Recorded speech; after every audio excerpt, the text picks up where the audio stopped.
Huh? Where am I? We have a job to do. What? Oh, not another Call of Duty game. The other day I came to the realization that Cold War, despite popular belief, is actually a good game. I don't know about that one, Chief. So why haven't I played it in 8 months? With Vanguard set to be released here in just a few weeks, it got me thinking, will it be hated as much as Cold War? Call of Duty Black Ops Cold War came out this time last year, and I was really excited to play it. Me and a friend played the alpha, we pre-ordered the game, and played it flat out when it was released. So why did we stop? Why haven't I touched this game in months? Because it was shit. I didn't think it was that, but who are you? It was terrible. How? It's an awful game. Get out of my fucking house. The first month of Cold War wasn't exactly, pretty. In fact, it was a buggy mess. And apparently unreleased, the total number of active players was allegedly lower than the previous title the year before. Everywhere I looked, I saw comments just ripping into Cold War saying it was such an awful game and that the previous title, Modern Warfare, was so much better. But that didn't make any sense. On a surface level, Cold War seemed like it should have been a really good game. It had everything you would expect from a modern day FPS, and it was backed by the famous Black Ops title. So straight away, you know it's going to have the world famous zombies game mode, and being set in the Cold War era, you would expect the campaign to be good soup. So why did I stop playing this game? Why does everyone call it a bad game? Are we just bored of getting a brand new COD every year? Was Modern Warfare just genuinely a better game? Or are people just more concerned with Warzone and don't really care for the old style 6v6 multiplayer? Or was Cold War just bad? Who's shit in the bin? Let's take a deep dive into this trash bag and find out. Let's start with Cold War's campaign. Spoilers, by the way. Set in the 1980s, this story follows a few CIA operators. This team is composed of a Black Ops fan favourite characters such as Alex Mason and Frank Woods. I'm a goddamn onion, Mason. You should know that. What is that supposed to mean? You play as a new operative who has just been brought into the team by the legend Russell Adler. You then can customize this operative by choosing their gender, history, skills, and name. But it doesn't really matter because everyone just calls you Bell anyway. At the start of the campaign, Hudson and Adler learn that Perseus is up and running again. Perseus is an alleged Soviet spy looking to take down America. So they go and seek authorization from President Ronald Reagan. Reagan smash! Reagan smash! After Reagan gives the go-ahead, they pull together a team consisting of Adler, Bell, Mason, Woods, Park, and Lazar, who no one cares about, let's be honest. Sorry, pause that. While making this video, I actually googled Lazar memes and I found a fucking Tumblr dedicated to him. What the fuck is this fanfic? What is this? You start the campaign in a bar in Amsterdam with Adler, Mason and Woods. You are hunting down a Russian who was involved in taking American hostages. You end up fighting your way across the rooftops of Amsterdam to capture the target, and once you finally capture him, you interrogate him for intel on Arashi. Wait a minute, what's this? Multiple choice in a COD game? I'll be damned. You interrogate this guy, and once he gives up the intel, you have the option to throw him over the edge or arrest him. And if you do the smart thing by arresting him, you gain intel that allows you to unlock another pretty cool problem-solving mission. So obviously I did the smart thing and threw him over the edge. Better scramble like an egg before you get folded like an omelet, nigga. From this intel you learn that Arashi is in Turkey and you hunt him down to this airfield. This is where your stereotypical badass COD mission comes into play. You basically slaughter everyone on the airfield and then blow up the plane with an RC car. And somehow, yeah, you survive this. I don't know either. You capture Arashi and then Adler sweeps the area and takes in any remaining survivors. We then play as Bell, where we play through a previous mission that Bell and Adler went on back in the Vietnam War, which has some amazing moments like this. And amazing soundtracks like this.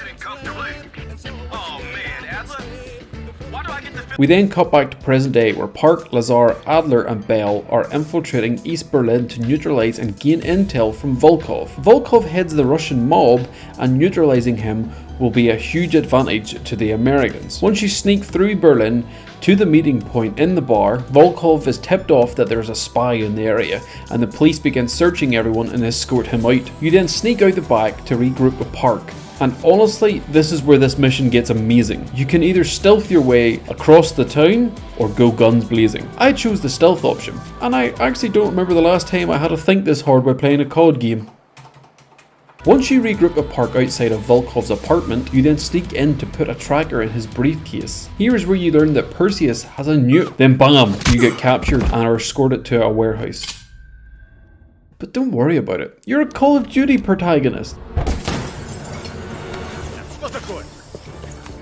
You immediately get rescued and then chase after Volkov. Once you get to him, you have the option to either kill him or arrest him. And at this part, I actually had planned on arresting him, but I smacked his ass. Wait, what? I didn't mean to do that. Meanwhile, Woods and Mason are infiltrating a fucking fortress. Yes, a fortress. Look at that.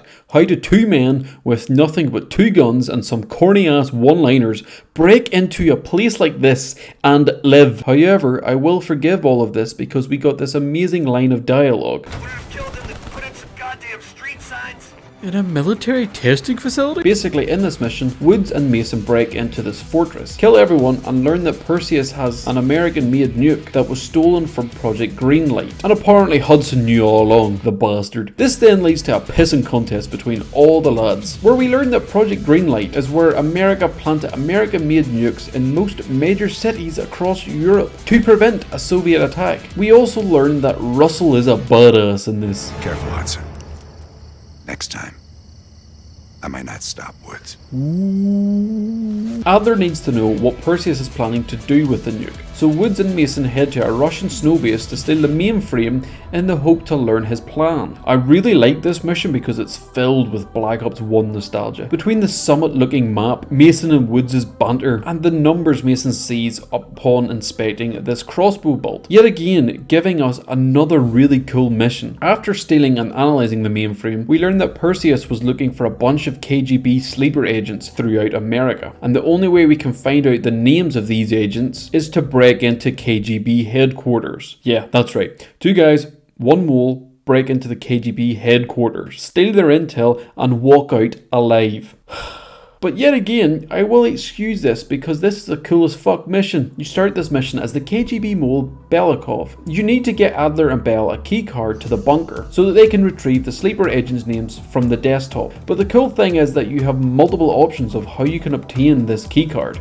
You can duplicate it, create a new one, or steal one. Once you get this card, you sneak Adler and Bell into the building, where they sneak down to the bunker and begin shooting their way in. Once they get the intel, they then shoot their way out, and don't even get slightly injured. We then learn that one of these sleeper agents was working on Project Greenlight, and they believe that this agent will activate the nuke for Perseus. So we track the agent down and head to Cuba to capture him, but once we find the agent, we learn that Perseus had him reverse engineer the launch sequence to give him full access to Greenlight, meaning Perseus can detonate every single nuke in Europe and make it look like an American attack. So the team need to get back to the headquarters. Bell, Park and Lazar push to the roof to meet at the rendezvous point. Once at the rendezvous point, they get hit by an RPG, leaving Bell and the player in a really difficult position. We then have to choose who we want to save, Park or Lazar. Later, nerd. Once the gang get back to the headquarters, Bell is injured, and I assume Adler is going to give us some medical attention. Whoa, what are you doing? Whoa, oh! Nope, he's sticking a needle into our eye because him and Park brainwashed us using the CIA's MK Ultra project. It turns out Adler found Bell at that airport in Turkey, and Bell is the right-hand man to Perseus. So they took him in, brainwashed him, and tried to find out more information on Perseus over time. But now they're out of time. They need to find out where Perseus is going to detonate the nukes from now. So they put Bell under, and have him relive his fake implanted memory from Vietnam. This is to try and get him to remember where Perseus is going to detonate the nukes. And it works, but Bell comes around and realizes he's been brainwashed. You then have to make an incredibly important decision. You either tell Adler the truth as to where Perseus is, or you lie to him and lead the team into an ambush and then regroup with Perseus to detonate the nukes. I chose to tell Adler the truth, and we went and saved the day by destroying their SAM turrets, allowing the bombers to destroy the town, preventing the Cold War. We then end the campaign by being praised by Hudson and the President for our efforts. Then Adler and Bell take a walk to clear their heads, and Adler thanks us for making the decision to prevent the Cold War, and he asks for one last favour. It was never personal.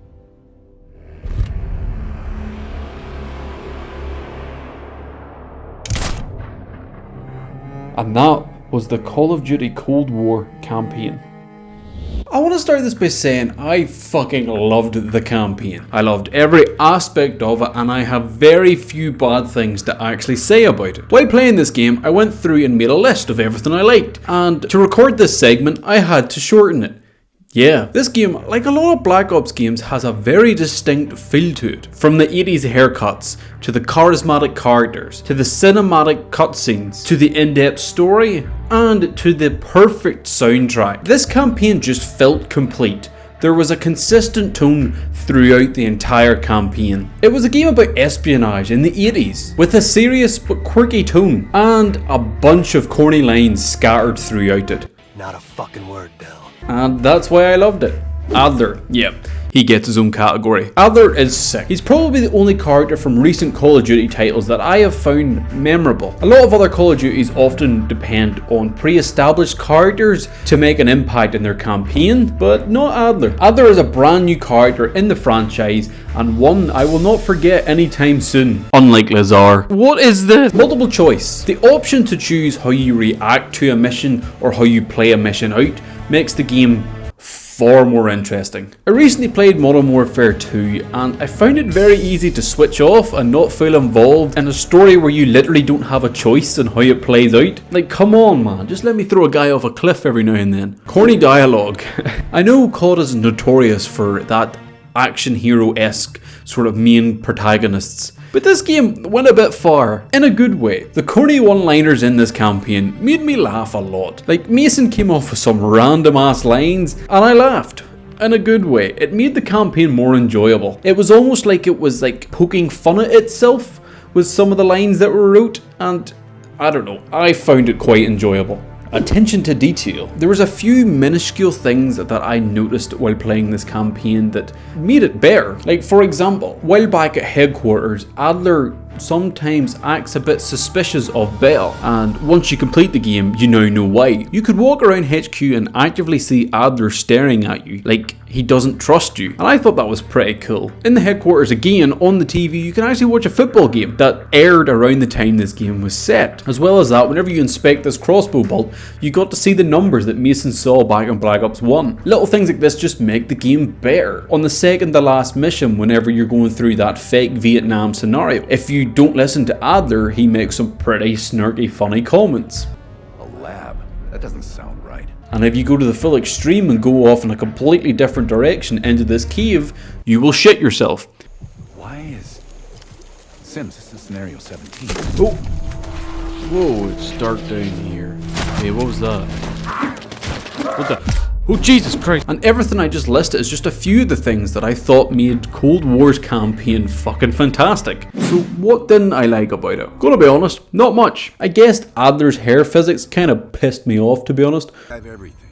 CIA's like Yo, what the fuck's wrong with your hair? But seriously, there was only two main issues I had with this campaign. Number one, I felt as if Lazar was very poorly developed. On my very first playthrough, I only noticed Lazar at the end whenever you had to choose to save him or Park. And this ruined what was supposed to be an incredibly dramatic and tough decision. But this is because of my second point, the campaign was just way too short for a AAA title. On my first playthrough, I accidentally completed the entire game, and that's including the bonus side mission. I think there's only like 4 to 6 hours of gameplay in this campaign. And don't get me wrong, I would rather a good, finished, polished campaign than, you know, one that lasts 45 hours and is full of shite. But I got the feeling that this game was rushed, which leads into kind of a third point.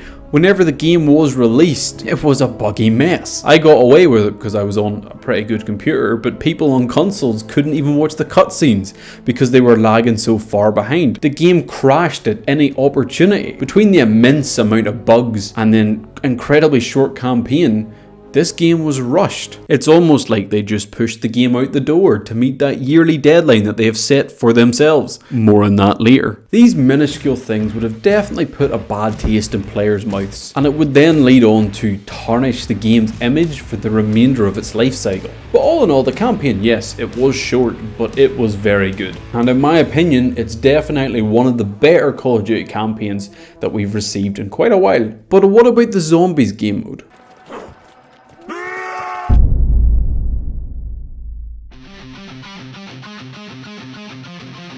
Treyarch's famous Call of Duty Zombies was making a comeback, and man, I was fucking hyped. I cannot begin to tell you how excited I was for Cold War Zombies.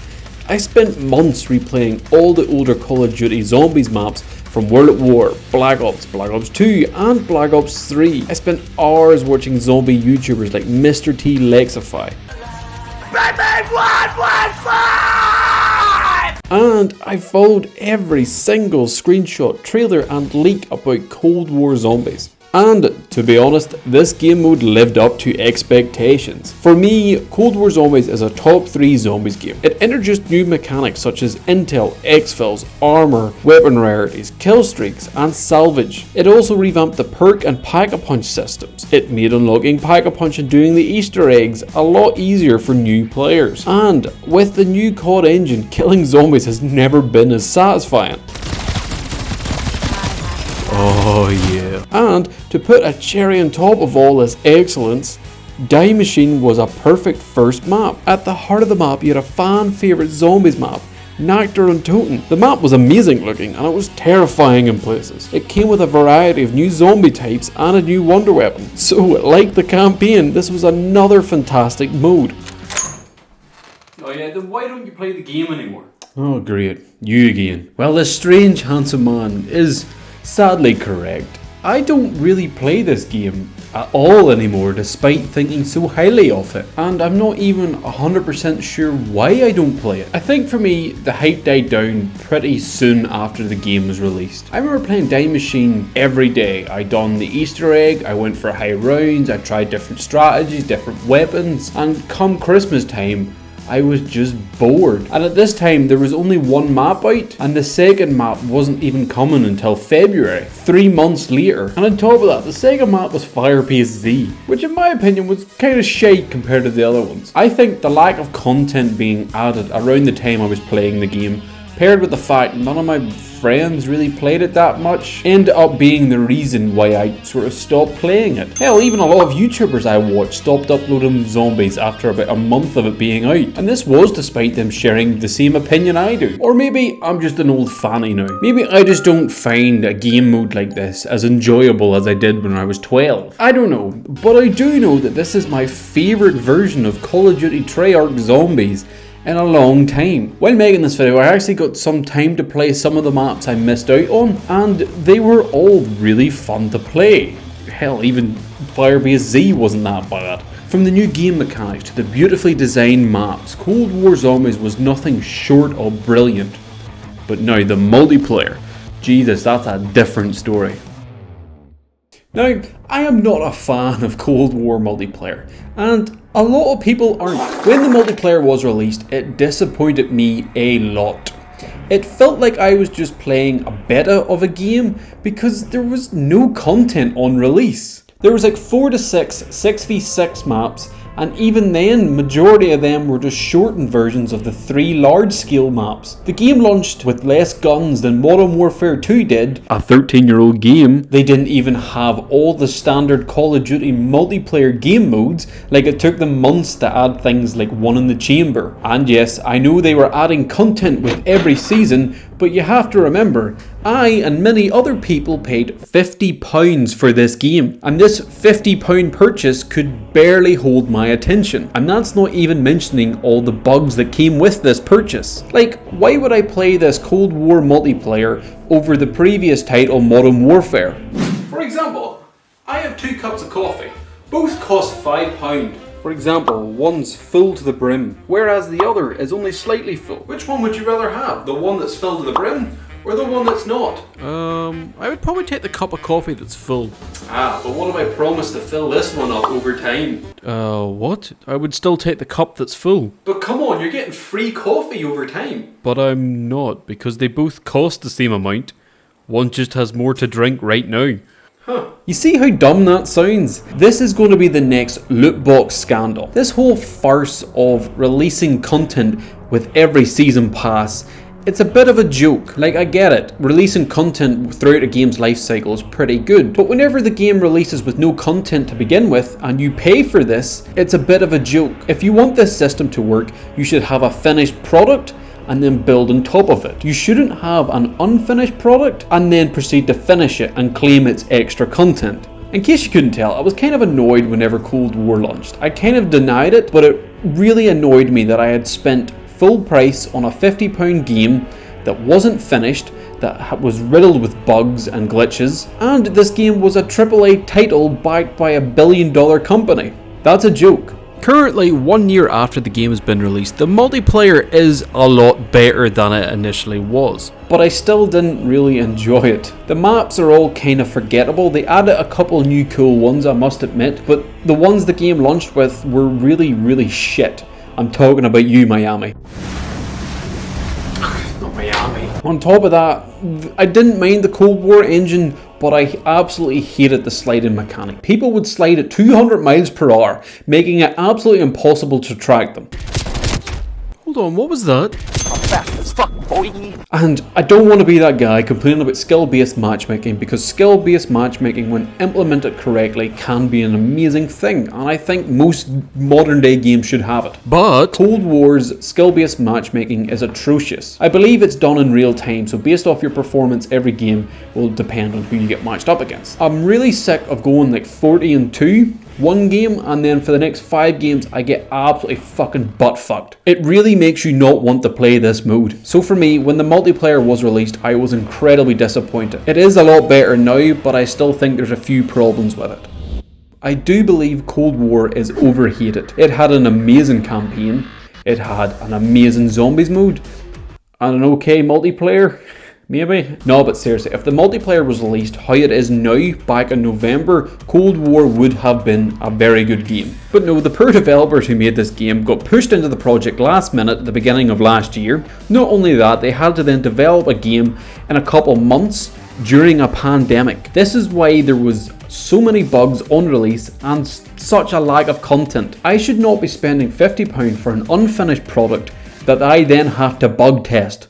So is Cold War actually a good game? As of today, November 3rd, 2021, yes, Cold War is a good game. Why? Because the developers have had the last year to finish the fucking thing. Seeing the game now, 1 year after it's been released, makes me kind of sad, because this game could have genuinely been one of the great Call of Duties, but it wasn't, because it wasn't finished upon release. So Activision, or whoever comes up with these rules, stop pushing your developers to get a game out every November just so you can sell an unfinished product. Your fans, your target sales audience, would much prefer to wait 2 to 3 years for a new, exciting, finished game instead of a rushed mess. And it's 2021. A good, well-made game will hold up for more than a 1 year life cycle. Your prime example is Warzone. Thank you for watching my Call of Duty Black Ops Cold War review, and I hope you enjoyed the video.